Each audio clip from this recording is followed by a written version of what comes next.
Welkom by die Boerpot potgooi reeks, waar ons fokus op die besigheid van landbou. Moenie vergeet om na ons ander potgooi reeks genaamd Klipkouers te luister, waar ons fokus op Afrikaanse SME's en hulle suksesverhale reg oor die wêreld.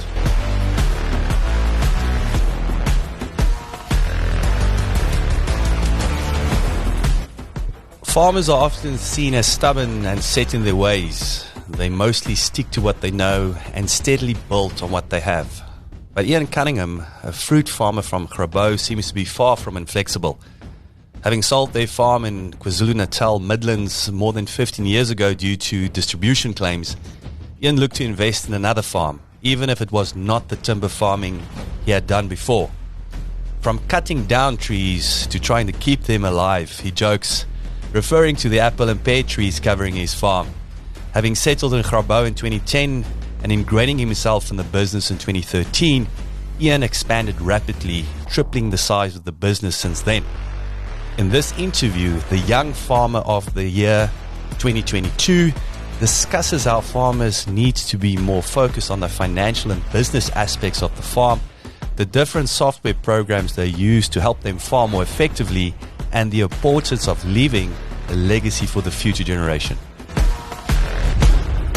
Yeah, thanks so much for your time. I mean, I can't remember the last time I've seen such a beautiful area and farming area. I mean, it's absolutely gorgeous.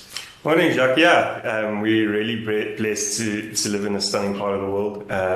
You know, the Groenlandberg it's always green. In summer, we've got the irrigation and the trees are growing. And in winter, we've got the rain. We've had a heck of a lot of rain this last season. But no, very privileged to be in a beautiful spot of the country. Well, I mean, you grew up, so give us a bit of your background story. I mean, obviously, you came from a beautiful area. Yeah, so I grew up in the Midlands in Natal, very close to where Alan Payton wrote Cry, the Beloved Country. So we used to farm in Ikopo. I was in Kulu in Richmond, and went to school in Ikopo and then on to Hilton College in Hilton. And then, unfortunately, in 2009, we were unfortunately, we were expropriated by government and decided to move down to the Cape and farm down here.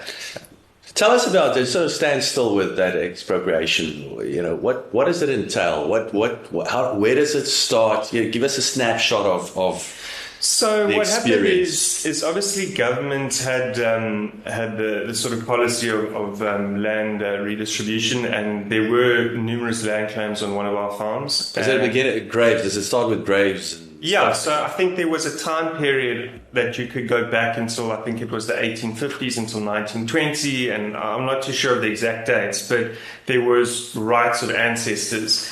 And it came to a point whereby the amount of land claims for the farm just it wasn't economically viable for us to continue if we had to give away that much of the land. So we approached government about selling the whole property, and it took quite some time. It took over 2 years for us to get the negotiations through, but finally it was done, and the whole farm was restituted back to the staff that lived on the property. And yeah, that was 15, 16 years ago, so I'm not too sure what's happened there subsequently. Really? So you just cut that off? It was like done and dusted? Yeah, it was a bit heartsore because it was a stunning farm, lots of wildlife, beautiful access down to the Aangedryf Valley. And yeah, it was a stunning farm, and sad to let it go, but very happy to be down here. So it was it was unique in the sense that they said, we want a piece of the farm, and you said, no, have everything. Pretty much. Is that normally what happens with oaks, or is it depending on the type of farming? I think what happened in that period towards the end of 2009 was there were a couple of farms in the greater region there that we kind of discussed it amongst us as a group of friends, and had decided, you know, it's no point in decreasing the size of our farms because we need them to be of an economic scale. So if we're going to get out completely. And there were, I think, 3 or 4 farms in that region that also went that same route. I see. So it's something you guys sat down and it's like it was planned. Like this is part of the strategy. Definitely. All right. So and coming this side, how did that? I mean, that's a big leap. Yeah. So from cutting down trees to trying to keep them alive, you know. So we were obviously involved in timber there, and then down here it's deciduous fruit. I was studying at UCT, and friends of ours that we'd met farmed up in Elgin here, more lifestyle farming, with access to a river. Their children were really good water skiers, provincial and national water skiers. And we bought into a property, and, it was the first touch with the area and also with the people and the industry. And once we were bought out in 2009, it was the height of the financial crisis. So what do we do with our money? We knew agriculture. Obviously, agriculture is different in each pod. But we came down here and we started looking for properties. When I say we, my mom and I, and we had a good look around, and nothing really piqued our interest. And then we came across this farm, and looking at the economics of it, it was a rand hedge, all export based. At the time, the rand dollar and rand pound had really flown out, so the financials looked good. And coming from extensive farming to intensive farming, and we were just really lucky that the management on the farm had been here for a considerable amount of time. So you had that contingency. Yeah. So the farm manager, Boki Tiersen, this year is his 41st or 42nd year on the farm. So very lucky to have him involved. If it wasn't for him, I don't think we would have gone ahead with the deal. And yeah, since then we've had our bumps, and it hasn't been smooth sailing, but we've had a great run of it. I just want to go back 2 steps. You studied at UCT, obviously. Give us a snapshot of your background there, and then I just want to pull it back to obviously back to the farm and Sure. So I studied business science, finance, and economics at UCT. The plan was always to go farming, but I'd like to have done it on my own steam until I saw my first paycheck in the corporate world, and then realized the goal wasn't going to quite get us there. I really enjoy numbers. I've always loved math, and I've always been sort of entrepreneurial, always tried little odds and ends in businesses. So it made sense for me, and it's definitely played an incredibly important role in where we are today. At the end of my studies, I was selected for the Standard Bank Leadership Development Program up in Johannesburg. So I went up there for a year, my first year in the big smoke. So little country bumpkin kicking around in Joburg was interesting. But it's where I met my wife, Inga. And at the end of 2011, at the end of 2010, I moved back down to the Cape, to the farm, and Inga followed me. And so a year was enough in Joburg? Yeah, just 1 year. I think I made the decision after 6 months. Oh, really? Already? So you had to stick it out for the remaining 6? Yeah, and then worked for PSG Asset Management. And then in 2013, when we had the big labour unrest, I came back to the farm and managed to find a little place for myself here and build myself and ingrain myself into the business, and I've loved it ever since. Just quickly standing still, I mean, we were talking about financials, and again, the lack of what I liked about what you said earlier is that, farm is a business. I mean, it sounds so, I always find that farmers understand. It's like everybody outside thinks, oh, he's a boer, right? No, he's a businessman, he's a business person. You mentioned that you feel that there's a lack of that financial training, or there's a need for more business training in, I would say, agricultural training preparation at university. No, I mean, absolutely, Jacques. I mean, if you think of, you can be a boer or a farmer, but if you're not making money, then you don't have a job, and how do you support your family? So recently I've been in touch with an individual that's been doing a PhD on looking at the content that needs to go into these B-Agri courses. And my suggestion straight up was that it needs to be 2/3 from a business perspective. Understanding finance, economics, cash flows, budgeting, Excel, as well as people skills. I think that those soft skills are also often negated. I mean, I'd say 80% of my job is working with people. And that's something important. So, invariably you go through dips and highs in agriculture, and you're going to need finance facilities. And, unless you've got a strong economic and financial background, or the books, don't clop, the bank's not going to help you. And at the end of the day, we are in this to make profit so that we can live on the land, so that our family can enjoy their life and, the fruits of our labor. So there has to be a strong focus on the technical side of finance. Again, it's a business. It's not just farming. It's it's your home, it's your business, it's your family, it's your everything.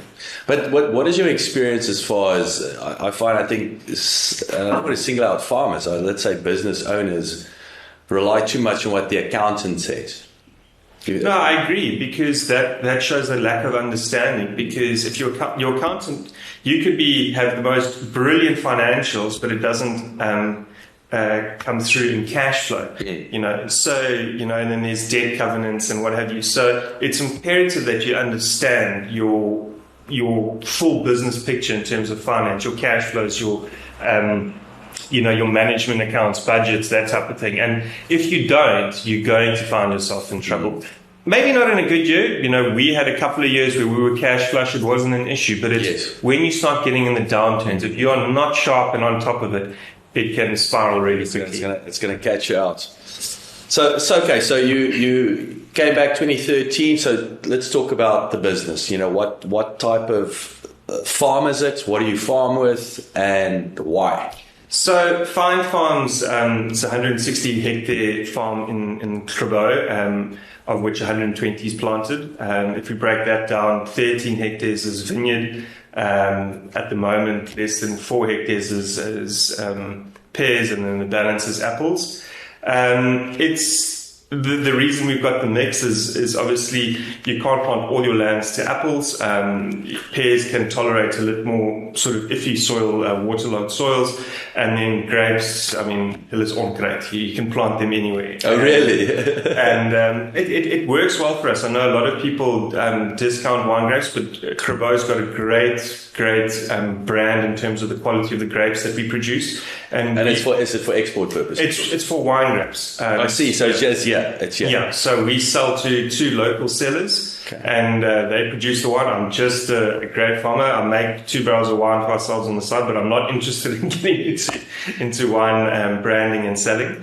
And so that's the production unit. And then in 2020, so at the height of COVID, we decided we wanted to expand, and we bought 2 farms. One was just our neighbor, which was strategic for water reticulation, and then the other was a 1,800 hectare farm that we bought in Vliesdorp from Crooks Brothers, called High Noon, and that was a big deal for us. I mean, it's a publicly listed company that we bought from. There was a massive due diligence done, and it's 10 times the size of this farm, and then on production size it's sort of twice the size. So we tripled the size of our business in COVID. Getting back to finance, that didn't materialize into tripling the revenue. It definitely tripled the costs. And then, unfortunately 2 tough years, but I think we're coming out of that slump now and cycle. So, this last season's been an interesting one and definitely moving in the right direction. We were joking in an interview yesterday that everybody makes money in year 3, right? Well, let's hope so. It sounds like year 3 you'll be okay. You'll be okay. The spreadsheet said. Why? I mean, it's massive. I mean, 10 times. Why that strategic move? Why they? What's so? And if you compare the 2 farms, what are your? A couple of things from a strategic point of view. I mean, if we go back to the who owns the business, it's the family trust. Why are we doing this? So I'm one of 3 children, and this farm could comfortably support us and my mom. No problem going forward. But the next generation, I've got 2 boys, my sister's got 2 kids. And so this really is, it's a legacy. Absolutely. So, if we want to ensure that they can go to the best schools and go to university and live the life that we've lived, we needed to expand. So that was the one thing we wanted to increase the size of the business. We also didn't want it to be right next to the farm because a hail event, a storm event, you need a bit of diversity. And then the third thing was that at the time was quite a big topic was encroachment and water rights. So Grabouw is a really water strong area, and we supply the city of Cape Town with water. But that draw is becoming more and more of an issue, in my opinion, and I know it's a lot of opinion of the farmers around. And then we've also got the local sort of, I don't want to call it squatter camp, but there's a local encroachment of a village. And when we looked at High Noon, when we were presented with this deal, it's completely isolated. It owns its own source of water and more than enough water for all the hectares. So it ticked a couple of boxes. It was just the price point and size was almost too big for us. But after a long due diligence and negotiation, I think we got a good price and a good deal. And is this where you want to? We'll talk about suppliers later. I mean, if you want to, I think I suspect that obviously this is the property you bought. Yeah, High Noon is the property you bought. Yeah.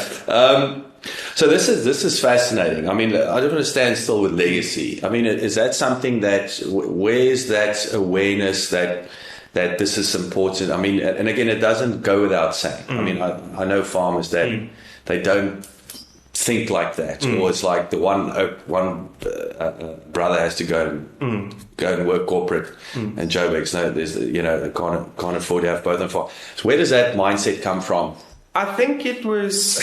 I mean, I can't identify exactly where it came from, but from a farming point of view, I've always been someone that believes that what we've got here is to share.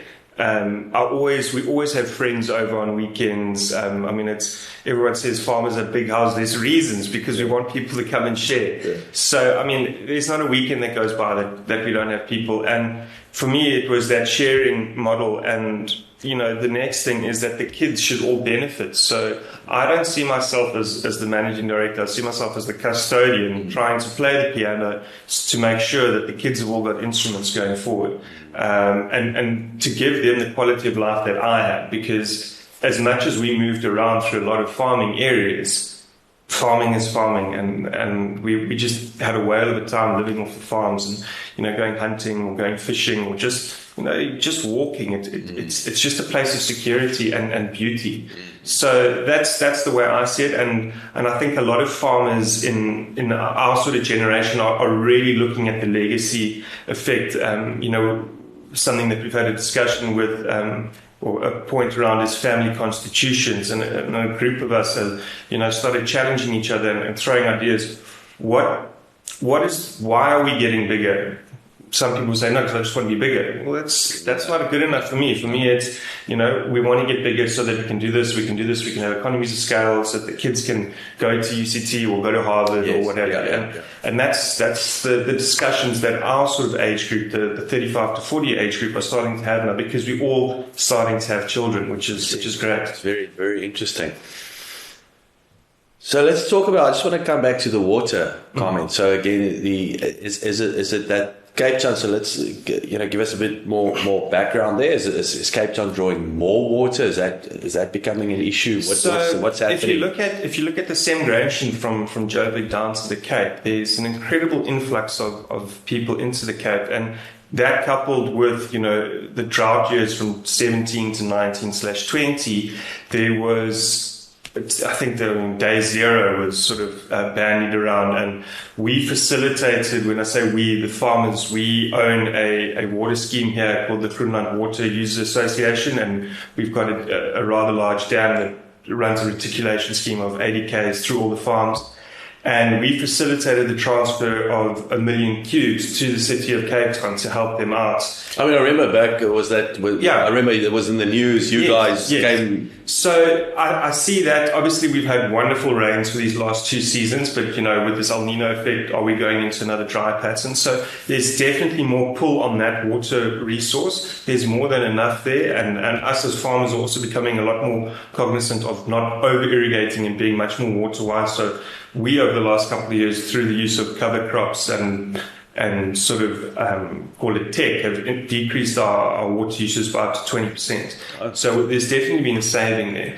But water, obviously in a water scarce area, it's like gold. So getting back to looking at another project was, I wanted us to own source of water, which at the new project we did.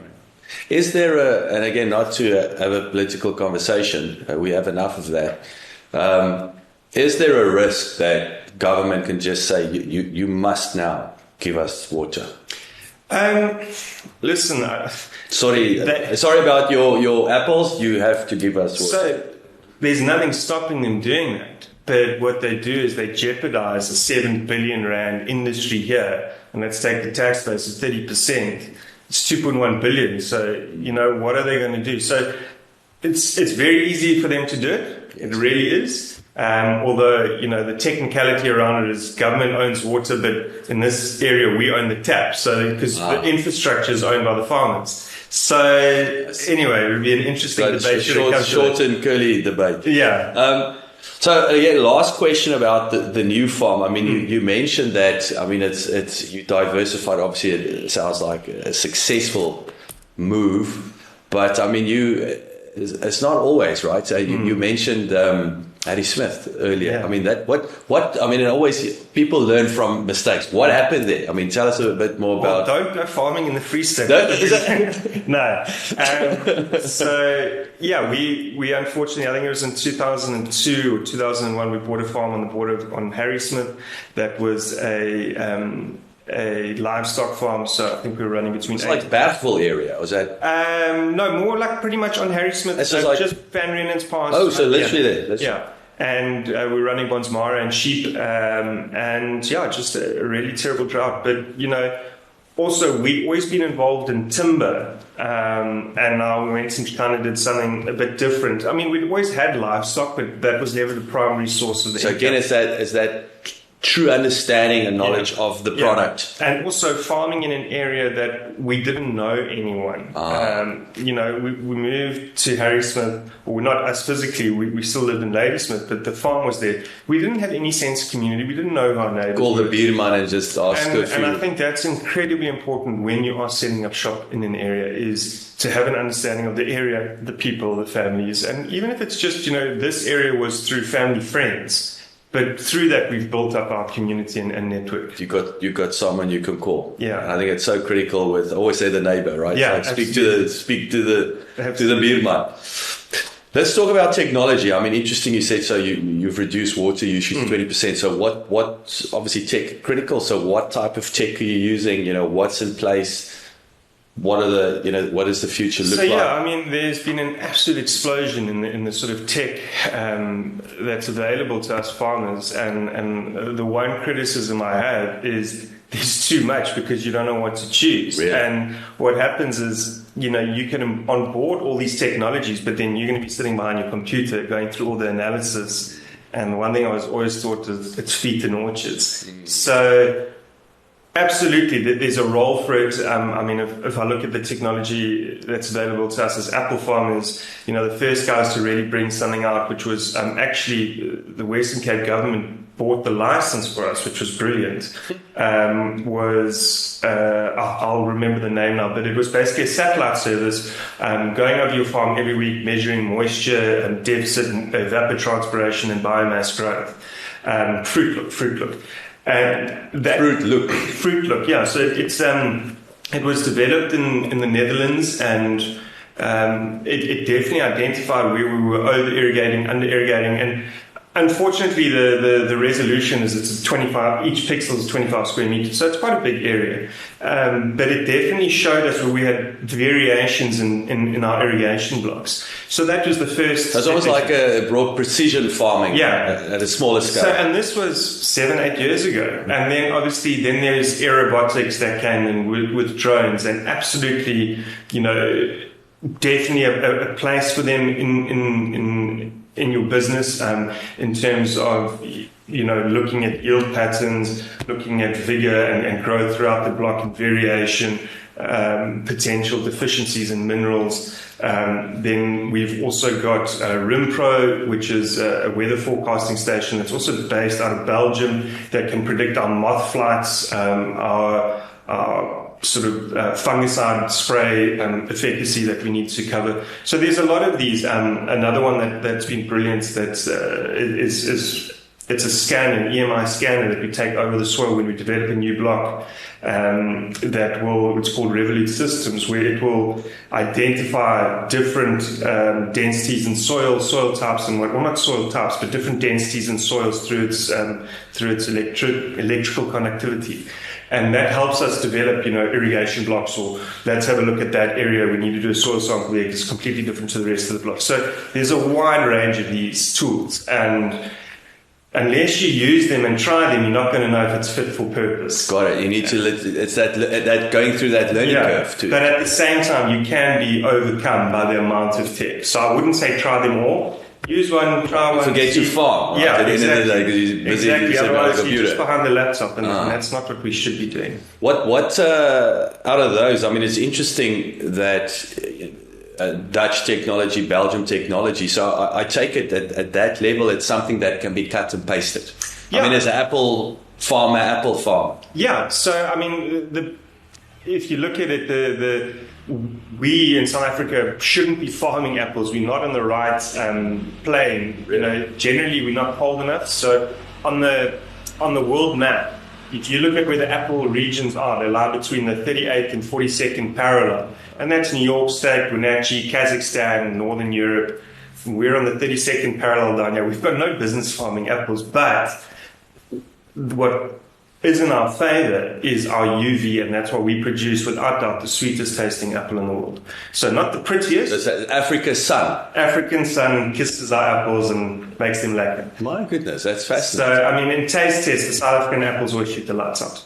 They really do. And as a particular brand of apple? No, just across the board. So a pink lady from South Africa versus a pink lady from Chile or the UK, France, wherever. The South African might not be the best looking because we don't get the nighttime temperatures to change the color, but it'll definitely be the sweetest and tastiest. I've got a mate in Bethlehem that does pink ladies. Yeah. So absolutely. I was thinking gold, right? Yeah. So like a very gold Yeah. in the winter. Just come back to the whole. I'm thinking wind blowing. You know, you mentioned that. So how do you what do you call it as the Belgium technology that measures something? Rim Pro. Yes.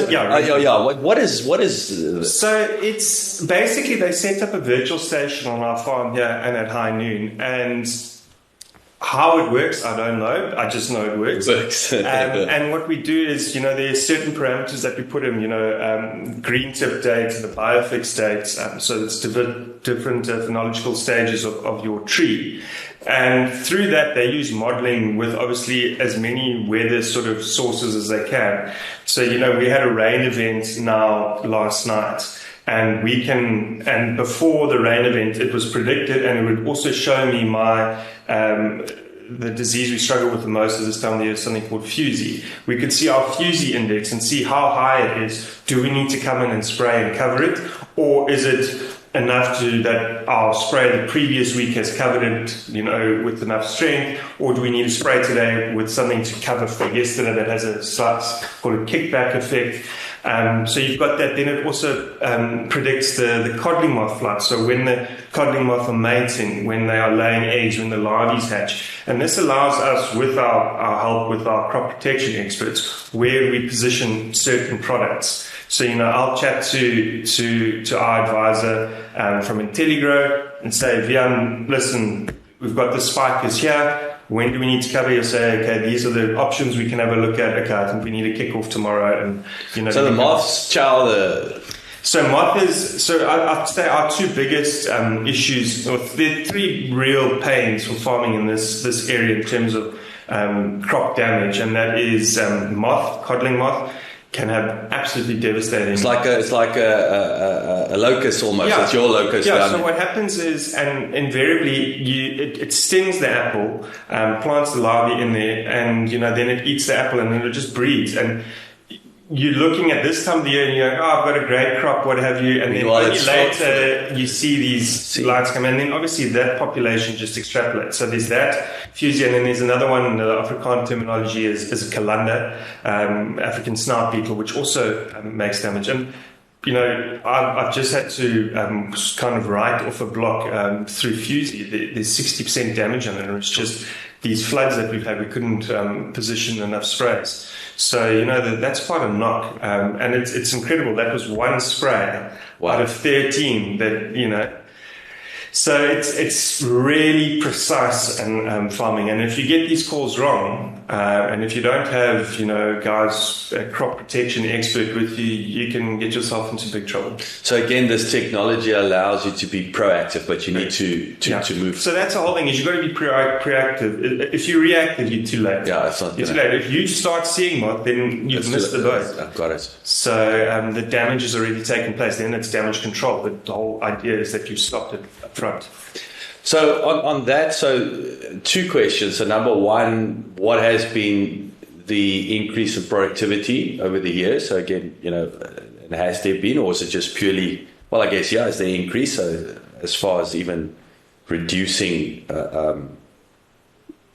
problems or writing off blocks, and two, has technology allowed you to increase productivity? Yeah, so I mean, in terms of genetics, there's definitely been a huge uptick.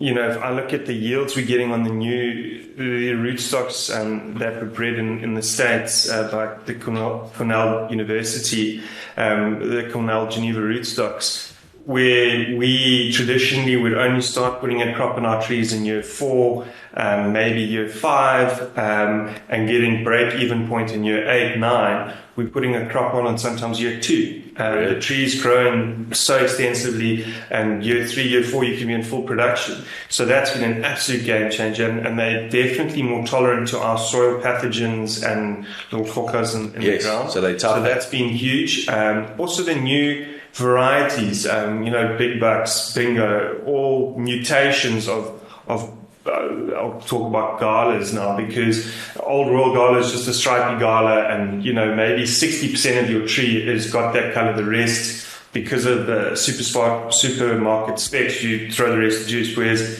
these new ones are fully colored and you get 80% pack out of the tree. So that's all money back to us. So that's had a massive influence, and just as it's farming smarter. So a perfect example is we took out 15 hectares last year.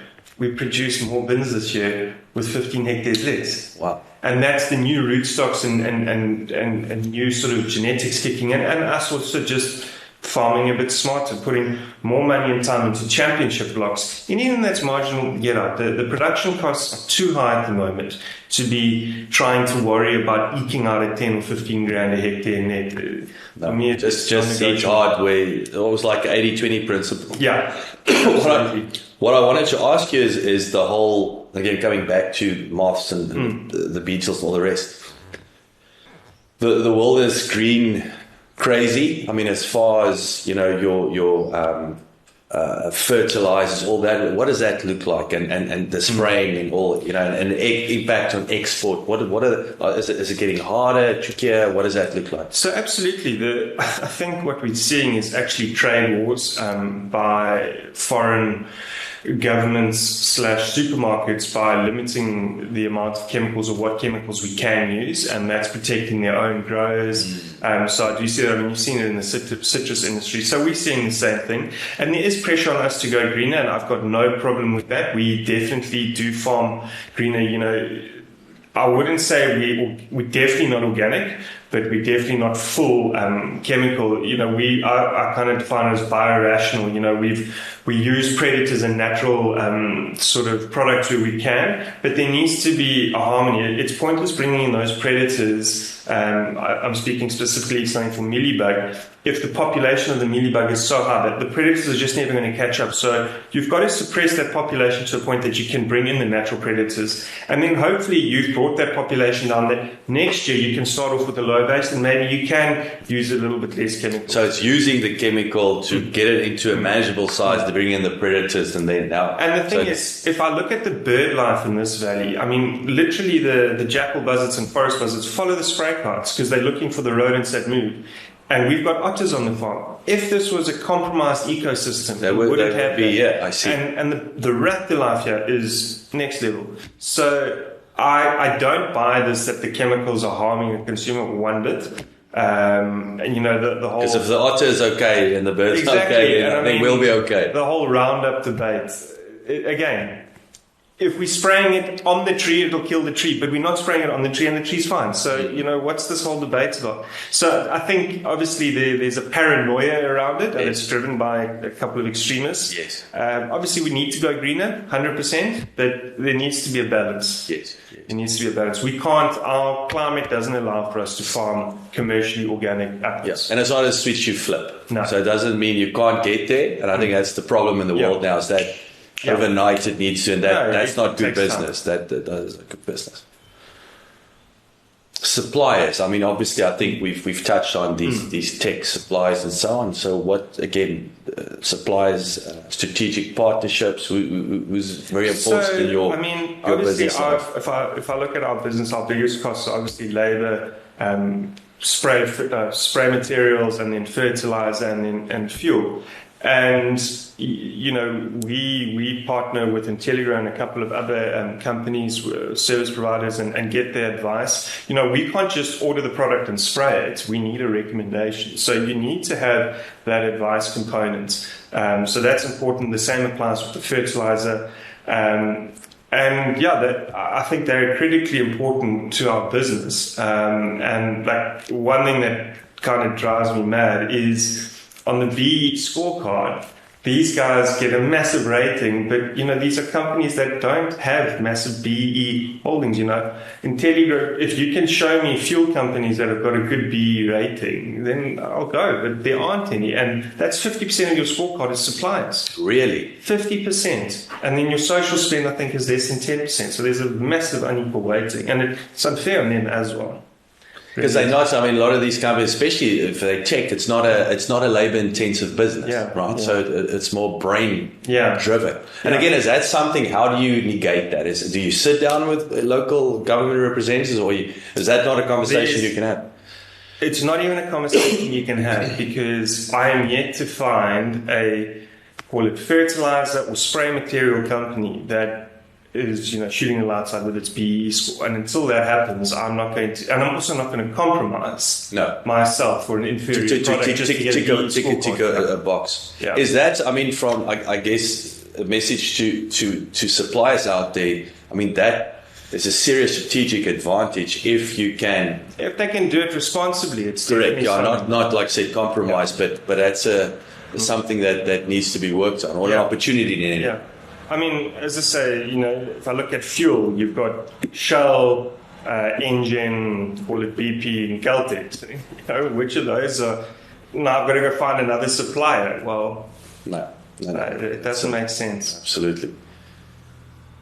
Are you comfortable talking about the bank example? Yeah. So tell us about. You're talking about suppliers, right? Yeah. So I won't mention. Names. I've actually had great service from the bank that we're with, but a question I had for them is, we embarked on this enormous expansion deal, all in over 100 million, and the term for the project was 12 years. And my question to them was, but listen, this is a development. Surely, when you guys fund high-rise buildings in Cape Town or home loans, it's 20, 30 years. Yeah. And the answer was no, it's 10 to 12 years. And it's something I do not understand, because a home where I've got a bond over that doesn't generate an income, I can get a bond for 30 years. But on a business, I can't. And let's be honest, if in these last 2-3 years where it's been really tough, having the delayed payment mechanism would help us through. And obviously no one wants to farm with that amount of debt, so you'd accelerate the payments once they come in. So I just think it's very odd that farming is looked at very separately when it's still property effectively. That's why they loan you the money anyway. It's because you have the value in the property. What is it? But again, what does that look like? Are you sitting? Is it again as an agriculture department in banking, or is it the business bank? What is so it? It feels like that's they removed the two. And we're having this conversation. I think we fall under corporate investment banking and agri, but it's almost like a disconnect. Yes. Because let me tell you, Anglo, when they go and mine, they get money for 20, 30 years. Yes. I'm not saying I'm an angler. I'm the petty cash box of Anglo. But, farming is long term. Show me an agricultural project that takes 10 years to turn it around. It's impossible. And we're not going to miss that by much. If we didn't have these 2 tough years, we would have turned this project around and been in the green. But agriculture is long term. I mean, that's why we talk about generational legacies. So if I'm talking about a legacy for my children, then they must understand that I am a generation. So they should actually be banking me for my generation. And in this type of project, it's 20, 25 years. So again, it sounds like there's an opportunity for a different kind of financing, and it's not going to be the bank. I mean, again, I'm assuming they just see risk everywhere when they see agriculture, or it's just risk, which again is yes and no. I mean, there's track record, right? Can this oak farm or not? No, I think he's third generation. I think he's all right. You know, I don't know if it's from a risk perspective. You know, that they're concerned about government taking farms again or this or that. But you know, if that's the case, then surely they'd also be concerned about mines and high-rise buildings and stuff. You know, you take away farming, the whole country implodes because we're the cornerstone of everything.